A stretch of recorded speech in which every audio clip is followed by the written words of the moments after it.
अस्सलाम वालेकुम। आप देख रहे हैं इसके मैथमेटिक्स। हम डिस्कस कर रहे हैं रिलेशन। चैप्टर नंबर 7 है डिस्क्रीट मैथमेटिक्स। 7th एडिशन है, KH रोजन की बुक है। तो इसका एग्जांपल नंबर हम 9 कर रहे हैं। एग्जांपल नंबर 9 है क्या, आइए चलते हैं एग्जांपल नंबर 9 की जानिब। एग्जांपल नंबर 9 है हमारे पास, is the divides relation on the set of positive integer reflexive. यानी कि जो डिवाइड रिलेशन है सेट ऑफ पॉजिटिव इंटीजर में, क्या वो रिफ्लेक्सिव है या नहीं है। पहले हम इसका आंसर लिखते हैं, फिर इसको एक्सप्लेन करते हैं। आंसर इसका क्या है?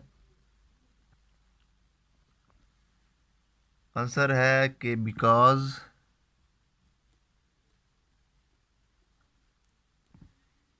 ए divides A when ever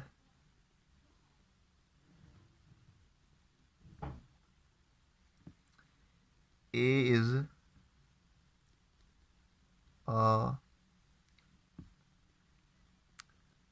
positive integer,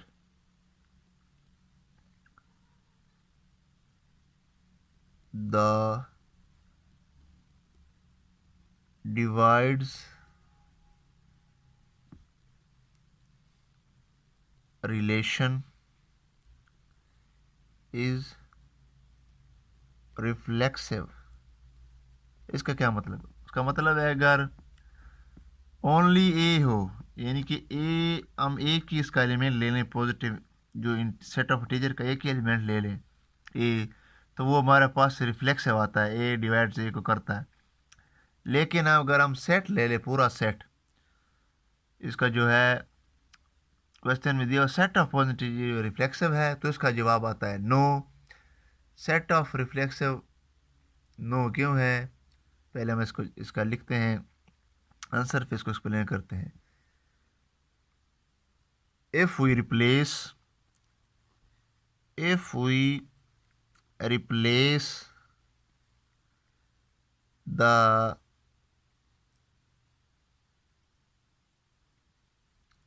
set of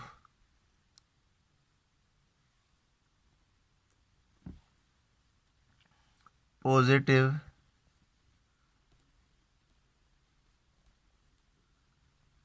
integers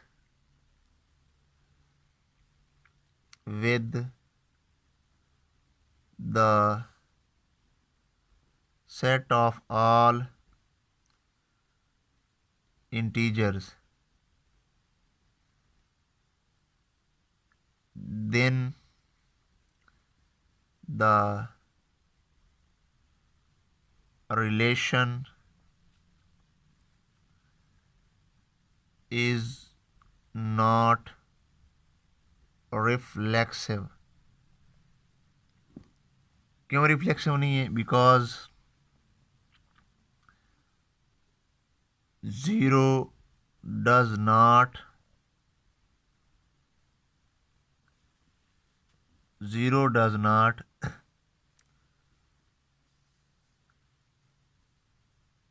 divide zero. अब इसका क्या मतलब है कि जब आप रिप्लेस करते हैं पॉजिटिव इंटीजर को, the set of positive integer को with the set of all integer, यानी कि जो सेट ऑफ पॉजिटिव इंटीजर है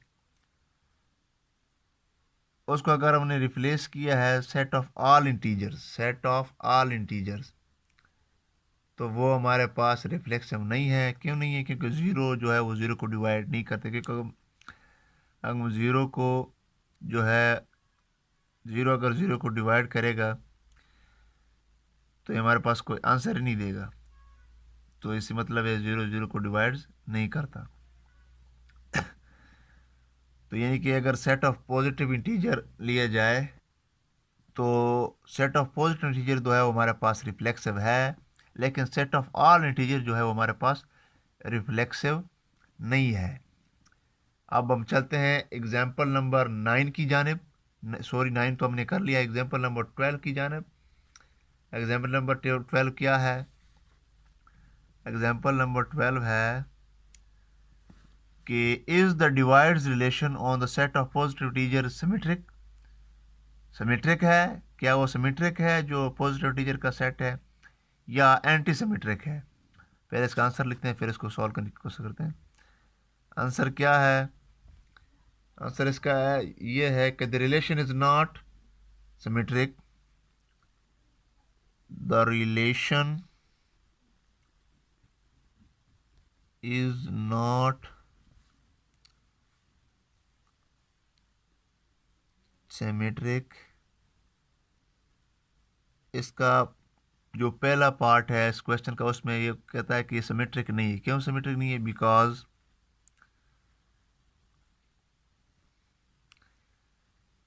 कि जो 1 डिवाइड्स करता है 1 डिवाइड्स 2, बट जो 2 है वो डज नॉट डिवाइड्स 1। इस वजह से इस वजह से ये रिफ्लेक्स सिमेट्रिक नहीं है। So it is not symmetric. क्योंकि आपने सिमेट्री की डेफिनेशन पढ़ी होगी कि अगर ए बी बिलोंग कर रहा है तो बी ए भी बिलोंग करना होगा। अगर जो 1 है वो 2 को डिवाइड करे तो 2 भी 1 को डिवाइड करना चाहिए। तो इसका मतलब है जो ये जो पॉजिटिव टीजर है वो सिमेट्रिक नहीं है। अगर वो सिमेट्रिक नहीं है तो ऑब्वियसली ये एंटी सिमेट्रिक होगा। दिस रिलेशन जो अगर सिमेट्रिक नहीं है तो ये एंटी सिमेट्रिक होगा। So it is anti symmetric. It is anti symmetric क्योंकि जो पॉजिटिव टीजर अगर रिफ्लेक्सिव है तो वो एंटी सिमेट्रिक भी होगा, क्योंकि रिफ्लेक्सिव और एंटी सिमेट्रिक जो है वो मिलते जुलते ही हैं। सो ये एंटी सिमेट्रिक है। कैसे एंटी सिमेट्रिक है? If A and B are positive integer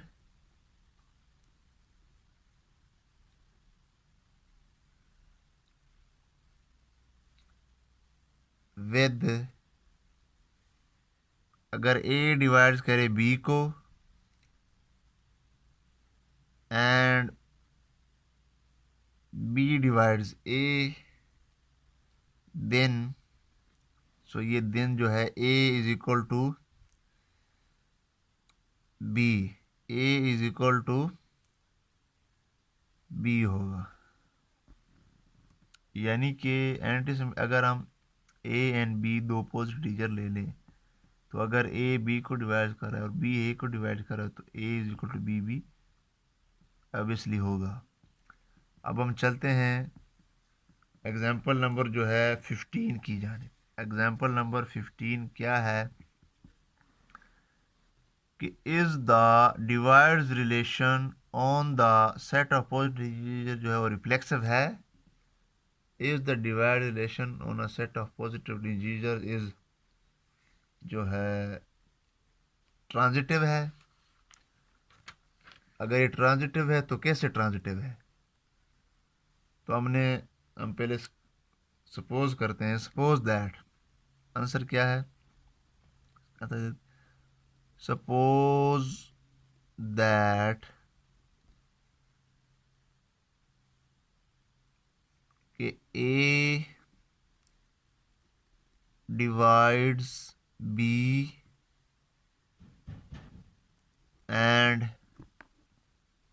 B divides सी।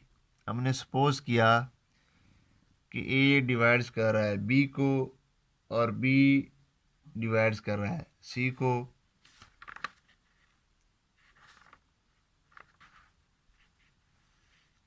तो आपने डिविजिबिलिटी की डेफिनेशन पढ़ी होगी, उसमें क्या है? अगर ए बी को डिवाइड्स कर रहा है तो इसमें एक इंटीजर एग्जिस्ट करेगा, यानी कि हमने ऐसे लाइन खींच लेना है। अगर ए बी को डिवाइड कर रहा है, if A divides B then then there exists an integer k such that b is equal to a k. तो अदर अगर if b divides c, then there exists an integer I such that c is equal to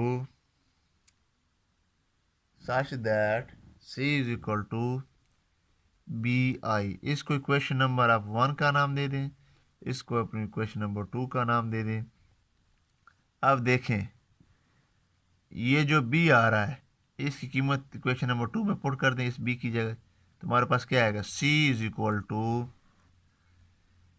B A के into आई। तो a into के आई जो है हमारे पास कोई integer है, तो इसकी जगह हम कोई दूसरा इंटीजर भी ले सकते हैं, a इंटू के बार लिख सकते हैं। तो यहाँ पर देखिए a डिवाइड c को कह रहा है, इसका मतलब है a divide c just implies.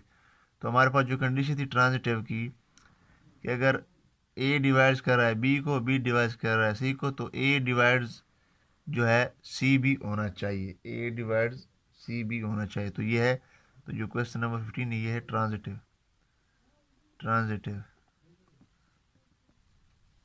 अब हम चलते हैं एग्जाम्पल नंबर 16 की जाने।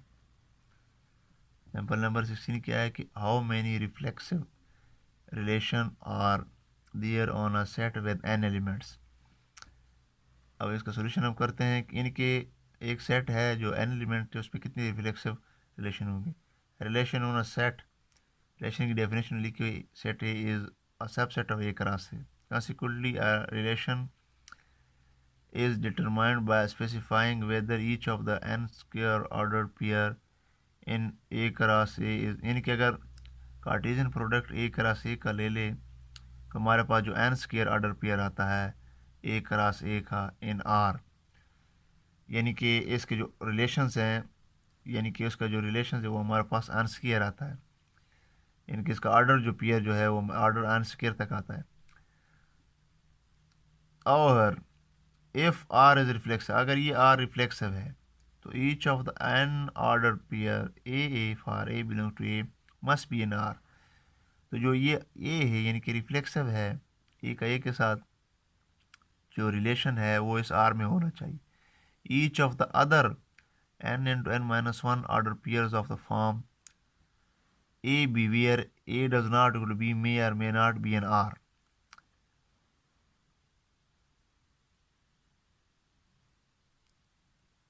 So hence by the product rule for counting there are 2 की power n into minus 1 reflexive relation. इसका क्या मतलब हुआ? इसका मतलब हुआ कि अगर हम ओनली यानी कि सेट का अगर हम ले लें रिलेशन फाइनाइट सेट का n एलिमेंट का, तो हमारे पास क्या आता है, वो हमारे पास आता है 2 की पावर n स्क्वायर। अब वो कह रहा है कि सिर्फ रिफ्लेक्सिव हमने मालूम करने, n एलिमेंट रिलेशन हमने रिफ्लेक्सिव की मालूम करने सेट विद n एलिमेंट, वो ऐसा सेट जो n एलिमेंट पर मुश्तमिल हो, उसका हमने रिफ्लेक्सिव रिलेशन मालूम करने। यानी कि अगर एक सेट है, क्योंकि उसमें सेट अगर यानी कि एक सेट हमारे पास है a is equal to 1 2 up to n element दिक्र है, तो इसमें तो एंटी सिमेट्रिक भी हो गए, सिमेट्रिक भी हो गए, ट्रांजिटिव भी हो गए, रिफ्लेक्सिव भी हो गए। हमने सिर्फ रिफ्लेक्सिव मालूम करने, तो रिफ्लेक्सिव मालूम करने का जो फार्मूला है वो है 2 की power n into n minus 1। यानी कि इसको हम इस तरह भी लिख सकते हैं 2 की power n square minus n, यानी कि ये जो माइनस n हमने माइनस किया है ये यानी कि बाकी एलिमेंट है, बाकी एलिमेंट के लिए भी, यानी कि हमने सिर्फ मालूम करने इसके रिफ्लेक्सिव की। तो रिफ्लेक्सिव मालूम करने का क्या तरीका है कि यानी कि एक पूरा सेट है, एन एलिमेंट का, इसमें तो बाकी भी आएंगे। तो बाकी को यानी कि बाकियों में से अगर सिर्फ रिफ्लेक्शन मालूम करने हैं तो ये फार्मूला लगेगा। ये फार्मूला अप्लाई करेंगे तो इसमें से जो हमारे पास रिफ्लेक्सिव आ जाएंगे। अगर हमारे पास A is equal two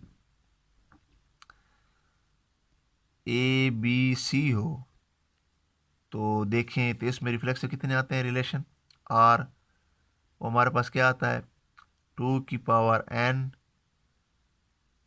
into n minus one, ये फार्मूला है। तो एन हमारे पास कितने 3 सो 3 के साथ 3 - 1 2, 2 3 के साथ मल्टीप्लाई होगा 6, 2 की पावर 6, तो ये कितना बचता है 64। यानी कि अगर हमारे पास एक सेट ए है, वो अगर ए बी यानी कि 3 एलिमेंट इसके हों तो इसके बाद हमारे पास जो रिलेशन आते हैं वो 64 आता है। यानी कि इसके जो रिलेशन हमारे पास कितने आते हैं, जो इसका सब सेट कितने बनते हैं 64।